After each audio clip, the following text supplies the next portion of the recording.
ए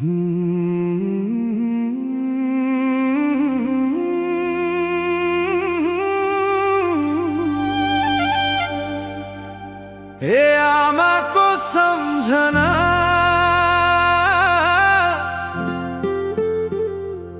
परदेशको यो रातमा मन रोइरहन्छ।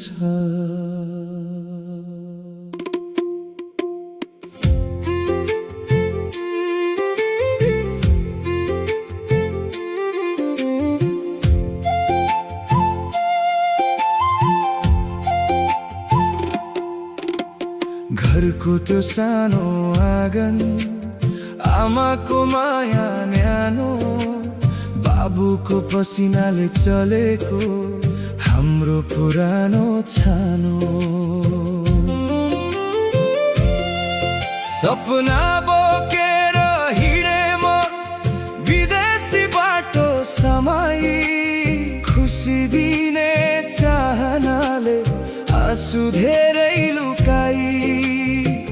पहिलो रात कर्म भूमिमा निदाउनै सकिन म, आफ्नै मान्छे टाढा हुँदा एक्लै रोइरहे म। मरुभूमिको तातो हावा मनभित्र झन्झल्यो, आफ्नै भाग्य खोज्न जाँदा जीवन नै थाक्यो। कर्म भूमिको सङ्घर्षले मन मेरो तोडिदियो, हाँस्ने ओठ भित्र लुकेको पीडा धेरै छोडिदियो। आमाको त्यो फोन आउँदा आँखाभरि आँसु झर्छ, छोरा कहिले फर्किन्छ यो मन भित्रै मर्छ।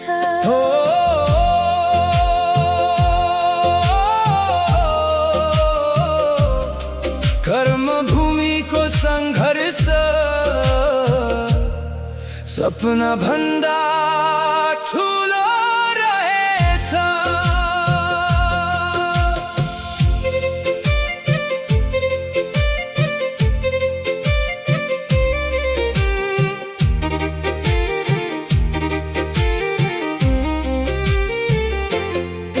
बिहानैदेखि बेलुकासम्म काममै बित्छ दिन, थाकेको यो शरीरलाई आराम छैन किन। हातभरि घाउ बोकेर मुस्कान देखाउनु पर्छ, घर परिवार खुसी राख्न आफै दुःख सहनु पर्छ। चाडपर्व आउँदा यहाँ मन धेरै रुन्छ, टीकाको त्यो रात सम्झेर एक्लोपन झन् बढ्छ। साथी भाइ रमाइरहँदा म यहाँ पसिना बगाउँछु, आमाको सपना पुरा गर्न आफ्नो खुसी भुलाउँछु। ए भगवान, किन यति कठिन बाटो? गरिबको सपना पुरा गर्न किन चाहिन्छ यति ठुलो घाउ? रातभरि निद्रा लाग्दैन, घर सम्झेर रुन्छु, सपनाको सहर भित्र आफ्नै पीडा लुकाउँछु। कर्म भूमिको सङ्घर्षले मन मेरो तोडिदियो, हाँस्ने ओठ भित्र लुकेको पीडा धेरै छोडिदियो। आमाको त्यो फोन आउँदा आँखाभरि आँसु झर्छ, छोरा कहिले फर्किन्छ यो मन भित्रै मर्छ। एक दिन फर्किने सपना मन भित्र सजाए, आमा बाबुको खुसीका लागि जिन्दगी नै जलाए। सानो घर बनाउने चाहना अझै अधुरै छ, परदेशी यो जीवन मेरो दुःखमै पुरै छ। समयसँग लड्दै जाँदा मन पत्थर बन्दै गयो। आफ्नो खुसी बेचेर मैले अरूको सपना सजायो। तर पनि हार मान्दिन, आशा झै बाँकी छ।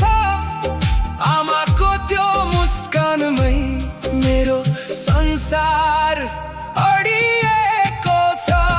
कर्मभूमिको सङ्घर्षले मलाई धेरै सिकायो। आफ्नो मान्छे टाढा हुँदा कस्तो पीडा हुन्छ देखायो। एक दिन फर्किनेछु म आफ्नो गाउँ घरमा, आमाको त्यो काखभित्र हराउनेछु फेरि म। हो कर्मभूमिको सङ्घर्ष जीवनको सबैभन्दा ठुलो परीक्षा। हे आमाको सम्झना परदेशको यो रातिमा मन रोइरहन्छ।